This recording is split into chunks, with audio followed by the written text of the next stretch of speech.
सभी को 78वें स्वतंत्रता दिवस की बहुत बहुत मुबारक। आज हम सभी 78वां स्वतंत्रता दिवस मना रहे हैं। हमारे वीरों ने शहीद होकर हमें आज़ादी दिलवाई और आज हमारा देश आज़ाद हो गया और आज हम आज़ाद भारत में सांस ले रहे हैं।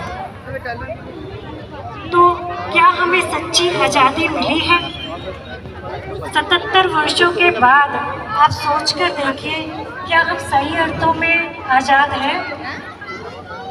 आज हम फिजिकली आज़ाद हो गए। अपनी हेल्थ को बनाने के लिए हम एक्सरसाइज करते हैं। आप देखते हैं कि फाइनेंशियली हम आज़ाद हो गए। आज हमारे पास सब कुछ है। सोशली हम आज़ाद हो गए। हम सब मिलकर खुशियाँ मना रहे हैं। लेकिन क्या हम इमोशनली आज़ाद हुए या हम डिपेंड हैं? तो आप देखेंगे हमारे जीवन में बहुत सारी परिस्थितियाँ आती हैं, बहुत सारी व्यवहार लोगों के सामने आते हैं जिससे हम परेशान हो जाते हैं। आज हमें जो आज़ादी नहीं मिली, किस वजह से आज़ादी नहीं मिली? सच्ची आज़ादी कि हम बहुत जल्दी किसी ने कोई डिस्टर्ब करने वाले बोल दिए और हम डिस्टर्ब हो गए। तो ये आज़ादी आज हमें नहीं मिली है। इसमें हमें आज़ाद होने की ज़रूरत है। तो देखेंगे एक सिस्टर थी, उनके हस्बैंड थे, उनको जो है हॉलीडेज़ प्लानिंग उन्होंने किया अपना। तो ऑफिस में क्या हुआ, उनके साथ जो काम करने वाला कलीग्स था, तो उस कलीग्स को कोई एक्सीडेंट हो गया और एक्सीडेंट होने की वजह से जो प्लानिंग उन्होंने की थी वैकेंसी अपनी हॉलीडेज़ की, तो वो जा नहीं पाए। तो उनकी वाइफ बहुत डिस्टर्ब हो गई और कहने लगी कि हमने 1.5 साल के अंदर अपने हॉलीडेज़ प्लान किए और फिर भी हमें इस बार हॉलीडेज़ में जाने का मौका नहीं मिला। तो हमने कहा कि क्या हो गया, कोई बात नहीं, फिर चले जाइएगा। डिस्टर्ब होने से तो कुछ नहीं होगा, लेकिन डिस्टर्ब होने से हमारे मन की शक्तियाँ कम हो जाती हैं और जो हम कुछ अच्छा सोचना चाहते हैं वो अच्छा नहीं सोच पाते हैं। तो आप देखेंगे कि आज हर रीति से हम आज़ाद हैं, लेकिन इमोशनली हम आज़ाद नहीं हैं। आप देखेंगे भारत बहुत महान देश है। अभी भाई साहब ने भी बोला भारत सोने की चिड़िया कहलाता था, लेकिन आज लोहे की भी नहीं रही। लोहा भी कैसा हो गया, जंग वाला लोहा, एकदम जंग लग चुका है। हम इतनी प्रॉब्लम में हैं, टेंशन डिप्रेशन के शिकार हैं आज, और मन की शांति हमारे पास नहीं है।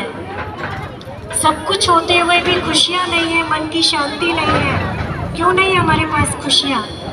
क्योंकि हम जानते नहीं हैं हम कौन हैं। भारत एक अध्यात्म का देश है और सारे देशों की नज़र जो है वो भारत के ऊपर है। भारत इतना महान देश है कि सब एक एम्बेसी आए थे, उन्होंने एयरपोर्ट पर ऊपर उतरते ही अपने जूते अपने हाथ में ले लिए और कहा पूरा देश मंदिर है, भारत देश। क्योंकि भारत में जो कर्म करते हैं लोग, बहुत अच्छे कर्म करते हैं। तो आप देखेंगे कि हमारा देश दूसरे देश वाले मंदिर समझते हैं, लेकिन हम अपने देश को कितना समझते हैं। आज हम पाश्चात्य संस्कृति को फॉलो कर रहे हैं, आधे अधूरे कपड़े पहन रहे हैं, है ना। लेकिन हमारी देश की शान हमारे सूट सलवार कमीज थे, हमारी देश की शान साड़ी थी, देवियाँ कहलाती थी माताएं बहनें। आज माताएं बहनें के नाम के पीछे से देवी शब्द भी हट गया है, क्योंकि आज हमारे कपड़े वो नहीं रहे, हमारी सभ्यता वो नहीं रही। आज फॉरेन वाले वृंदावन में आकर भारतीय कल्चर को फॉलो कर रहे हैं, लेकिन हम किसको फॉलो कर रहे हैं? हम फॉरेन को फॉलो कर रहे हैं। जिस सभ्यता में कोई शक्ति नहीं है, भारत की शक्ति अपनी भारतीय संस्कृति में है, वो हम अपना नहीं रहे हैं। तो आज अगर हम स्वयं को जान लें हम कौन हैं, तो सारे भेदभाव मिट जाएंगे। आज संसार में बहुत सारे भेदभाव हैं, कहीं राष्ट्रीयता के, कहीं जाति भेदभाव है, कहीं धर्म का भेदभाव है। जब जान जाएंगे हम एक परमात्मा की संतान, हम सब आत्माएं हैं, तो हमारे बीच एक भाईचारा उत्पन्न होगा, एक शांति की शक्ति हमारे देश के पास आएगी, हमारा घर स्वर्ग बन जाएगा। इसलिए इस जानने के लिए जो है हमारे पास आ सकते हैं, 7 डेज कोर्स ले सकते हैं, हमारी कोई फीस भी नहीं है। हम लोग NGO हैं जो फ्री सेवाएं देते हैं अपनी। आपका मन एकदम शांत हो जाएगा। आज सभी को ज़रूरत है तो सिर्फ शांति की ज़रूरत है, और शांति जब दिलों में आ जाएगी तो हमारा देश सच्चे अर्थों में आज़ाद हो जाएगा। ओम शांति।